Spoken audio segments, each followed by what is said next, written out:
When divers pulled Dr. Alistair Finch's car from the bottom of Lake Serene, it was a time capsule. No rust, no decay, as if it had been submerged for a day, not 21 years. Inside, his journal spoke of a resonance theory, a way to project human consciousness into an unseen energy field. But his final, frantic entry revealed the terrifying truth. The field wasn't empty. Something ancient and intelligent was already there, listening. And his machine wasn't just a transmitter, it was a beacon. Now the sheriff and his deputy have powered the device back up, and they've just realized the listening has stopped because something is finally answering back. Before we go any further, if this is your first time here, we'd love for you to hit that subscribe button and turn on notifications. Your support means the world and helps us bring you even more powerful stories. Stick with us until the end, and if this mystery moves you, share your thoughts in the comments and pass it along to a friend. Every small town has its ghost story. For the quiet community nestled against the deep, dark waters of Lake Serene, their ghost was a man named Dr. Alistair Finch, and his story began in the autumn of 1973. Picture it, a crisp October afternoon. The air smells of pine and coming rain. Dr. Finch, a man in his 40s with the intense eyes of a born visionary, stands on the weathered dock of his lake house. He's arguing with a suit from the city, a Mr. Thorne, whose polished shoes look utterly out of place. "It's over, Alistair. The board is pulling the plug. Your resonance theory, it's brilliant, I'm sure, but it's not science, it's philosophy. You can't map the human soul with a bunch of oscillators and wires." Finch's jaw tightens. You can see the frustration in the white-knuckled grip he has on the dock's railing. It's not the soul, it's consciousness, a tangible, measurable energy field, and I am this close to proving we don't just possess it, we're immersed in it, like fish in an ocean they can't see. But the man in the suit just shakes his head, gets in his sleek car, and drives away, leaving nothing but dust and disappointment behind. That night, the lake house becomes a cocoon of frantic activity. Inside, it's a museum of forgotten science. Crude 70s-era tech covers every surface, oscilloscopes with glowing green screens, spooling reel-to-reel recorders, and at the center of it all, a bizarre device with a crystalline antenna that seems to catch the scant light. Finch takes a deep, steadying breath and flips a switch. A low, pervasive hum fills the room, so deep you feel it in your bones.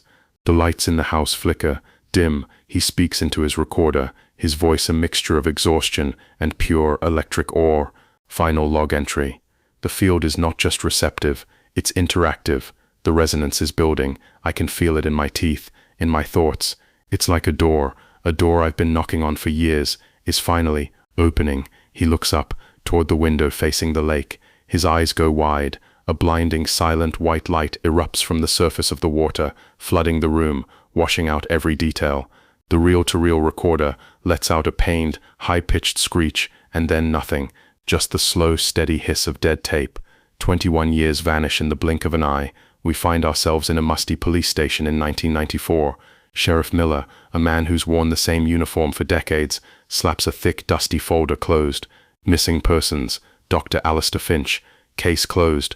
His deputy, Lena, a woman in her 20s with a sharp, curious mind, watches him. She's new enough to still question things. 21 years, Lena, that's a generation. He drove his car into Lake Serene after his life's work fell apart, a brilliant man who finally cracked under the pressure. It's a sad story, but it's a simple one. Lena nods slowly, but her eyes drift to the window, towards the serene, deceptive blue of the lake. "Then, sir, why did the State Geological Survey just approve a full sonar scan of the lakebed? They're not looking for a ghost, they're looking for a car." The sheriff just shrugs, a man content with the answers he already has. But for Lena, the real questions were just beginning. The ghost of Lake Serene was about to speak. A week later, the survey boat cut a slow, methodical path across Lake Serene. The sonar's steady ping, ping, ping was a heartbeat searching in the deep. Lena was on that boat, the crisp wind tugging at her jacket, her eyes fixed on the grainy monitor. Sheriff Miller stood beside her, arms crossed, his expression a mask of pure skepticism. "You know what they're going to find down there. Mud, old tires, maybe a fishing boat, some drunk lost in the 80s. Not a 20-year-old mystery." But then, the pinging changed. It grew faster, sharper, a solid angular shape resolved on the screen, nestled in the silt of the lake's deepest trench. It was a car. The recovery operation took most of the day. The water was icy, the visibility terrible, but when the winch finally strained, groaning in protest, and the dark water began to give up its secret, a hush fell over everyone on the dock. The 1972 Plymouth satellite broke the surface, streaming water, but something was wrong. There was no rust, no thick coating of algae. The paint, a deep forest green, was still glossy under the sheen of water. The chrome bumper caught the afternoon sun and flashed brilliantly. It looked showroom new, as if it had been submerged for 20 minutes, not 21 years. Lena stepped closer, her boots echoing on the wet planks. She reached out, almost against her will, and wiped a hand across the passenger side window. It was perfectly clear. "This isn't right, Ben. This isn't possible." Sheriff Miller just stared, his mouth a little agape. His simple, comfortable story was already starting to rot away. That night, in the cavernous, echoey evidence garage, the car sat under the harsh fluorescent lights, like a museum exhibit from another timeline. The air smelled of damp concrete and old oil. Lena, armed with a flashlight and a rising sense of dread, conducted her own search. The steering wheel wasn't cracked. It was a time capsule, in perfect condition. Then, she opened the glove box, and there it was, a simple leather-bound journal, dry as a bone. Dr. Alistair Finch's personal log. She started reading, her heart hammering against her ribs. The early entries were the excited, meticulous notes of a genius, complex equations, diagrams of energy fields, his resonance theory, laid out in frantic handwriting. He wrote of a fundamental field connecting all sentient life, a vast, unseen ocean of consciousness. But as she turned the pages, the tone shifted, the writing became more desperate, the script jagged. "The field is not passive. It listens. It responds. My machine doesn't just detect the resonance, it can project back. I can send a thought, an echo of myself, into the field. But what if something else is listening?" The final page wasn't writing. It was a single hand-scribbled schematic, labeled in bold, frantic letters. "Final protocol, projection array." Lena leaned back, the journal feeling heavy and dangerous in her hands. The pieces clicked together with a terrifying final clarity. He wasn't just trying to listen to this field, this ocean of consciousness. He was trying to dive in. He was trying to project his own mind into it. The car wasn't preserved. It had been isolated, protected by the same bizarre energy that had swallowed its driver whole. The ghost of Lake Serene hadn't drowned. He had taken a leap into the unknown. And Lena was terrified that he might have taken something else back with him. The lake house was a tomb, sealed shut by time and dust. The air inside was thick and still, smelling of mildew, old paper, and something else, a faint metallic tang, like the air after a lightning strike. Sheriff Miller swept his flashlight beam across the living room, the dust motes dancing like agitated spirits. "Lena, this is a fool's errand. We found the car, we found the journal. The man's at the bottom of the lake. Let him rest." But Lena wasn't listening. Her own flashlight was fixed on the center of the room. There it was, the machine, a bizarre sculpture of vacuum tubes, hand-soldered wires, and that same strange crystalline antenna from the journal's diagrams. It was a ghost from 1973, waiting. She held the journal open to the projection array schematic, her eyes flicking between the page and the device. Her fingers gently brushed dust from a main power switch. He wasn't trying to transmit a radio signal, Ben. He was trying to transmit himself, a copy, an echo of his consciousness into that field. Miller shook his head, running a hand over his tired face. He was a man of facts and substance, of tire tracks and fingerprints. This talk of energy fields and consciousness felt like stepping off a solid cliff. That's just not how the world works. You can't bottle a soul. Lena didn't argue. Instead, she did something simple. She pulled her digital camera from her pocket, a chunky early 90s model.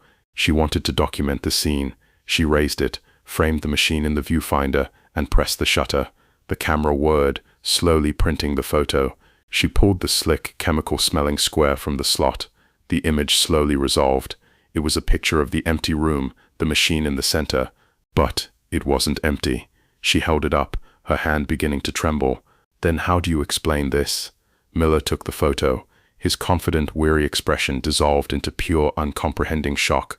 There, in the developed picture, clear as day, was the translucent, shimmering form of Dr. Alistair Finch. He was hunched over his machine, his face a mask of frantic effort.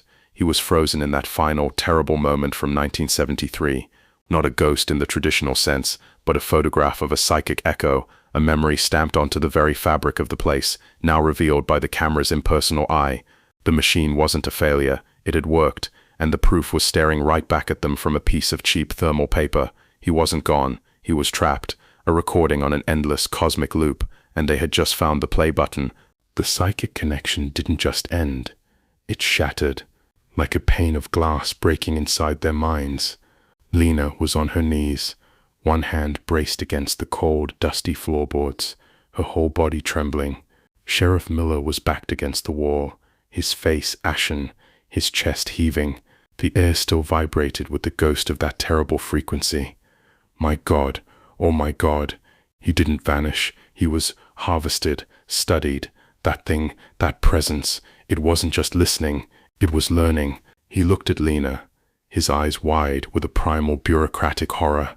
We have to call someone, the government, the army, somebody.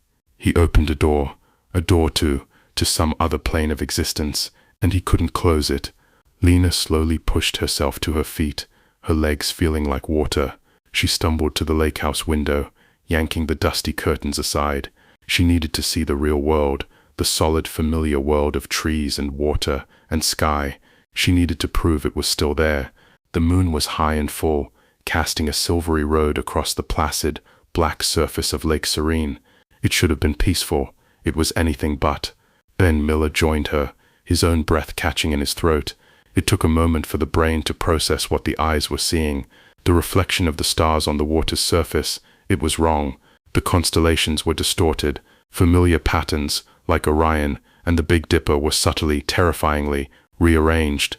The stars weren't just points of light. They were connected by faint, gossamer lines into sharp, geometric, and utterly alien configurations. It was a sky they had never seen, reflected on the water of their own hometown lake. The door wasn't just in the lake house. The lake itself was the lens.